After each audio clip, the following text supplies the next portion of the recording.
በፓኪስታን ኢስላማባድ ውስጥ የተካሄደው የሁለቱ ሀገራት ድርድር ለምን ሳይሳካ ቀረ? ይህ መሰረታዊ ነጥብ ወደ እናንተ በማድረስ ልጀምር። ይህ እንደሚሆን ቀድሞ የሚታወቅ ነበረ። በአሜሪካና በኢራን መካከል የተጀመረው የተኩስ አቁም ሂደት መልካም ቢሆንም የተኩስ አቁሙን ደግሞ ዘለቄታዊ በሆነ የድርድር ሂደት ለመቋጨት በማሰብ በኢስላማባድ በፓኪስታን ርዕሰ መዲና የአሜሪካና የኢራን ተወካዮች አድርገውት የነበረው የድርድር ሂደት 21 ሰዓታት ሙሉ ቆይታ ቢያደርጉበትም በመጨረሻ ያለ ውጤት ተጠናቋል። ያለ ውጤት መጠናቀቁን አሜሪካም ኢራንም አረጋግጠዋል። ይህ እንደሚሆን ግን ቀድሞ የሚታወቅ ነበረ።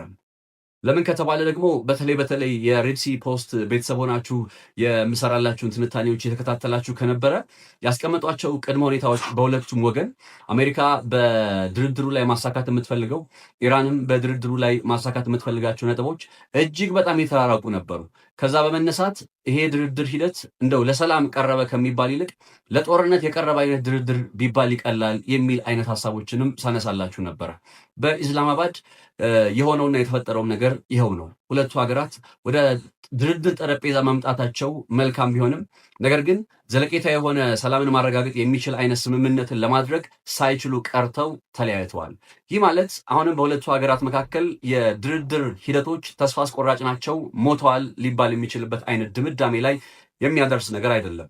ምናልባትም ቀጣይ ሁለቱም ሀገራት ያላቸውን ነባራዊ ሁኔታ ታሳቢ አድርገው ካስቀመጧቸው ቅድመ ሁኔታዎችን በተወሰነ ዝቅ እያሉ ወደ ስምምነት ሊመጡ የሚችሉበት አይነት ሁኔታ ሊፈጠር ይችላል። እንደኔ ግን እንደዚህ አይነት ሁኔታ የሚፈጠርበት አጋጣሚ ምናልባትም ተአምር ብዬ በገልጸው ይሻለኛል እንጂ በተጨባጭ ሁለቱ ሀገራት በድርድር ላይ ሊስማሙባቸው የሚችሉ አይነት ነባሪያ ሁኔታዎች እንዲህ ነው ብዬ ተስፋ አለ ብዬ መናገር እጅግ በጣም ይከብደኛል። ለምንድን ነው ካላችሁ ስቲል አሁንም ይሄ የድርድር ሂደት ላይ በኢስላማባድ የተከናወነው የኢራንና የአሜሪካ የድርድር ሂደት ላይ ለምንድን ነው ያልተሳካው የሚለውን ጥያቄ መመለስ ስትችሉ በተወሰነ በቀጣይ ምን ሊመጣ ይችላል የሚለውን ጉዳይ መረዳት ትችላላችሁ። ስለዚህ በፓኪስታን ኢስላማባድ ውስጥ የተካሄደው የሁለቱ ሀገራት ድርድር ለምን ሳይሳካ ቀረ? ይህ መሰረታዊ ነጥብ ወደ እናንተ በማድረስ ልጀምር። የዚህ መሰረታዊ ጥያቄ መልስ የሚሆነው ሁለቱ ሀገራት ያስቀመጧቸው ቅድመ ሁኔታዎች በሚለው ላይ ነው። ለምሳሌ ያክል እነ ዶናልድ ትራምፕ እና የኢራን ተወካዮች ወይም አሜሪካና ኢራን አንድ ሊክዱት የማይገባ ሀቅ አለ። ኢራን ይህ ጦርነት ከመጀመሩ በፊትና ይህ ጦርነት ከጀመረ በኋላ የተለያየ አቋም ላይ የምትገኝ ሀገር ነች። በድርድር ጠረጴዛው ላይ ጭምር ይህንን የሚያረጋግጡ ሀሳቦችን ማንሳትና መመልከት ትችላላችሁ። ከዚህ ውስጥ በግንባር ቀደምነትና ሁለቱን ሀገራት የመለያ ነጥብ ሆኖ ዘልቋል የሚባለው ነጥብ የሆርሙዝ ሰርጥ ጉዳይ ነው። የሆርሙዝ ሰርጥ ከጥቂት ሳምንታት በፊት ከጥቂት ወራት በፊት ከዓመታት በፊት መለስ ብለን ከተመለከትን በአሜሪካና በኢራን የድርድር ሂደት ላይ አንድም ጊዜ ተነስቶ አያውቅም። ለምሳሌ በ2015 እንደ አውሮፓውያን አቆጣጠር አሜሪካና ኢራን ያው ጄሲፒኦኤ በሚባለውና ሌሎች 5 ሀገራትም ታክለውበት የተፈረመው የኒውክሌር ስምምነት በዛ ሰዓት ላይ የሆርሙዝ ሰርጥ ጉዳይ አልተነሳም። ዛሬ ግን በሁለቱ ሀገራት የድርድር ሂደት ላይ ዋነኛ ግንባር ቀደም ሆኖ የሚነሳው ሆርሙዝ ሆኗል። ይህ መሆኑ በራሱ የኢራን አቋም ከዚህ ጦርነት በኋላ ወደ ሌላ አዲስ ምዕራፍ መሸጋገሩን የሚያመላክት ነው። ሆርሙዝ ለምንድን ነው የሁለቱ ሀገራት የመለያ ነጥብ የሆነው የሚለውን ከተመለከትን አሜሪካ ያለምንም ቅድመ ሁኔታ የሆርሙዝ ሰርጥ እንዲከፈት ትፈልጋለች። በአንጻሩ ኢራን ደግሞ ሁለት ቅድመ ሁኔታዎችን አስቀምጣለች። የመጀመሪያው ጉዳይ በተለያዩ ሀገራት ውስጥ የተያዘባት እንዳይንቀሳቀስ የታገደ በጥቅሉ ወደ $100 ቢሊዮን የሚጠጋ ሀብት አላት። ይህ ሀብቷ እንዳይንቀሳቀስ የታገደው ሀብት በዋናነት በአሜሪካ ሲሆን አሜሪካ ውስጥ ብቻ ነው ያለው ግን ማለት አይደለም። በሩቅ ምስራቅ ሀገራት እነ ጃፓን፣ እነ ደቡብ ኮሪያ በመሰሉ በአውሮፓ ሀገራት እነ ቤልጅየም፣ ዩናይትድ ኪንግደምም ስማቸው ይነሳል። አጠቃላይ $100 ቢሊዮን። ይህንን $100 ቢሊዮን የሚሆን የታገደብኝ ወይም ፍሮዝን የሆነ አሴት ይለቀቅልኝ ነው የምትለው ኢራን እንደ ቅድመ ሁኔታ የሆርሙዝ ሰርጥን ለመክፈት። ሁለተኛው የኢራን ቅድመ ሁኔታ ደግሞ በሆርሙዝ ሰርጥ የመክፈት ሂደት የተኩስ አቁም ስምምነቱ አካል ነውና በዚህ የተኩስ አቁም ስምምነት ሂደት ደግሞ አንድ ታሳቢ መደረግ ያለበት እንደ ሊባኖስ የመሰሉ ሀገራት ናቸው ትላለች። እንዳልኳችሁ በሊባኖስ ውስጥ የእስራኤል ወታደራዊ ኃይል አይዲኤፍ እያከናወነ ያለው ወታደራዊ ዘመቻ ዛሬም ተጠናክሮ ቀጥሏል። ደቡባዊ ሊባኖስን በቁጥጥር ስር የማድረግ ግብ አድርጎ ዘመቻውን እየፈጸመ የሚገኘው የጠቅላይ ሚኒስትር ቤንያሚን ኔታንያሁ ወታደራዊ ኃይል ከላታኒ ወንዝ ወዲህ የሚገኘውን አካባቢ በፈር ዞን ለማድረግ አቅዶ እየሰራ ነው። ታዲያ በምንም አይነት መልኩ የተኩስ አቁም ስምምነቱ አካል አይሆንም የሚል አይነት አቋምን የሚያሰማ ሲሆን ይህንን የኔታንያሁ አቋም ደግሞ ትራምፕም ይስማማሉ፣ ይደግፋሉ። ከኢራንና ከፓኪስታን ፍላጎት ውጭ ኢራን ሊባኖስ የተኩስ አቁም ስምምነቱ አካል ነች፣ ስለዚህ እስራኤል በሊባኖስ የምታከናውነውን ጦርነት ታቁም ትላለች። እነዚህ ሁለቱ ቅድመ ሁኔታዎች ካልተሟሉ ሆርሙዝን አልከፍትም ብላለች ኢራን። አንደኛ ፍሮዝን አሴቱ ካልተለቀቀ፣ ሁለተኛ በሊባኖስ ውስጥ እስራኤል ጦርነት ካላቆመች። የሆርሙዝ ሰርጥን በመክፈትና ባለመክፈት ረገድ ሁለቱ ሀገራት ማለትም ኢራንና አሜሪካ በእንዲህ አይነት የተለያየ አቋም ውስጥ መገኘታቸው ከኢስላማባዱ የድርድር ሂደት ምንም አይነት ውጤት እንዳይመጣ ያደረገ የመጀመሪያው። ሌላኛው የሁለቱ ሀገራት የመለያ ነጥብ የሆነ ጉዳይ የኢራን የኒክሊየር መርሃ ግብር ጉዳይ ነው። እንደምታውቁት ኢራን በ2015 ከአሜሪካ ጋር የኒክሊየር መርሃ ግብሯን ታሳቢ ያደረገና እስከ 3.7 ከመቶ ድረስ ዩራኒየም ማበልጸግ እንድትችል የሚያስችላትን ፈቃድ አግኝታበት እንደነበር አይዘነጋ።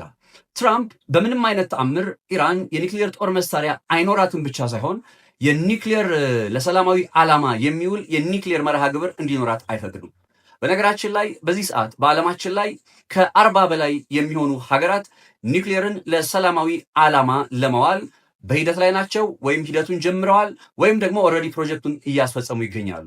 ኢትዮጵያም እንደምታውቁት የሰላማዊ ዓላማ የሚውል የኒክሊየር መርሃ ግብርን ለማስጀመር ጥረቶች ወይም ፍላጎቶች አሉ። ልክ እንደዚህ ሁሉ 40 ሀገራት በዚህ ዝርዝር ይጠቀሳሉ። ኢራንም አሁን ከነዚህ መካከል አንዱ ልሁን ነው የምትለው። የጦር መሳሪያ ልስራበት ሳይሆን ለተለያዩ እንግዲህ የፋርማስቲካል የኢኮኖሚዋ፣ የግብርና ሌሎችም እንግዲህ ከስፔስ ሳይንስ ጋርም ኢቨንት ተያይዞ የኒክሊየር ኃይልን በመጠቀም ኢኮኖሚን ላንቀሳቀስ ነው። ስለዚህ ይህንን ጉዳይ ደግሞ እነ አሜሪካ በፍጹም አይፈልጉም። ስለዚህ የእነ አሜሪካ አቋም በምንም አይነት ተአምር ኢራን የኒክሊየር ጦር መሳሪያ አይኖራትም ብቻ ሳይሆን ሰላማዊ ዓላማ የሚውል የኒክሊየር መሰረተ ልማት አይኖራትም ነው። ኢራን ደግሞ ከዚህ ጦርነት በፊት ልክ በፌብሩዋሪ 28 ይህ ጦርነት ከመጀመሩ በፊት ዜሮ ስቶክ ፓይል ወይም ደግሞ የበለጸገ ዩራኒየሙን ሙሉ በሙሉ ልታስረክብ ተስማምታ ነበር። አሁን ግን ይህንን ብትሰጣቸው ወይም 60 ከመቶ የበለጸገውን ዩራኒየም ብታስረክብ እንኳን በተወሰነ ደረጃ ግን የዩራኒየም ማበልጸግ ሂደቷን መቀጠል ትፈልጋለች። ስለዚህ ሌላው እነ ዶናልድ ትራምፕ እና እነ አባስ አርጋቺ ወይም አሜሪካና ኢራን የማይስማሙበት ነጥብ ይሄው የኒክሊየር ጉዳይ ነው። እነዚህ ጉዳዮች በሁለተኛነት ኢራንና አሜሪካን በኢስላማባድ ውስጥ እንዲለያዩ ያደረጉ ነጥቦች ናቸው።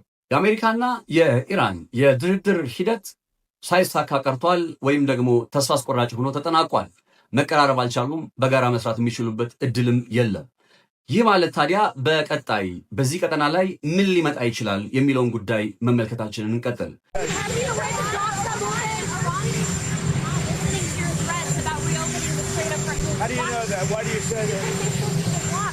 Why do you say that? You don't know anything. Who are you with? NBC News, Philly Circuit. ABC? NBC.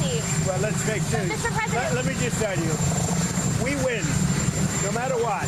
We've defeated their military. They have no navy. 158 ships are underwater, undersea.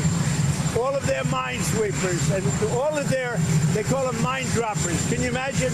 A country has 28 mine droppers. You think that's nice? With all of that being said, they're all defeated, by the way. They're all at the bottom of the sea. የአሜሪካው ፕሬዝዳንት ዶናልድ ትራምፕ በሆርሙዝ ሰርጥ ጋር በተያያዘ አዲስ ነገርን ይፋ አድርገዋል። የአሜሪካ ወታደራዊ ኃይል የሆርሙዝ ሰርጥን እንደሚዘጋ ገልጸዋል። እንደ ፎክስ ኒውስ የመሰሉ የአሜሪካ የመረጃ ምንጮችም በእርግጥም የአሜሪካ የባህር ኃይል የሆርሙዝ ሰርጥን ለመዝጋት እንቅስቃሴ መጀመሩን የሚያሳዩ መረጃዎችን በማውጣት ላይ ይገኛሉ። አሁን ጥያቄው አሜሪካ ባለፉት የ40 ቀናት የጦርነት ጊዜ ለመዝጋትም ሆነ ሆርሙዝን ለመቆጣጠር ያደረገችው ጥረት ሳይሳካ ቀርቶ እንደነበር አይዘነጋምና አሁን በምን አይነት ተአምር በምን አይነት ነባራዊ ሁኔታ የሆርሙዝ ሰርጥን መዝጋት ትችላለች የሚለው ሲሆን ከዚህ ባሻገርስ ደግሞ እርግጥ የሆርሙዝ ሰርጥን አሜሪካ መዝጋት የምትችልበት አይነት ወታደራዊ አቅም አላት ወይ የሚለውም ሌላ መጠየቅ ያለበት ጉዳይ ነው። በተጨማሪነት ደግሞ ኢራን የሆርሙዝ ሰርጥን ያው ዘግታ እንደቆየች አይዘነጋም። አሁን በዶናልድ ትራምፕ የሆርሙዝ ሰርጥን እዘጋለሁ ብሎኬድ አደርጋለሁ ሲሉ ለኢራን ምን ማለት ሊሆን ይችላል? ከዚህ ባሻገር ደግሞ የእሳቸው ድርጊት በቀጠናው ላይ ኢራን ከዚህ በፊት ስታከናውን ከነበረው ሆርሙዝ ሰርጥን በመዝጋት የዓለም ኢኮኖሚ ላይ አደጋ ስትደግን የነበረበትን አይነት ሁኔታ ዶናልድ ትራምፕ አሁን አያባብሱትም ወይ?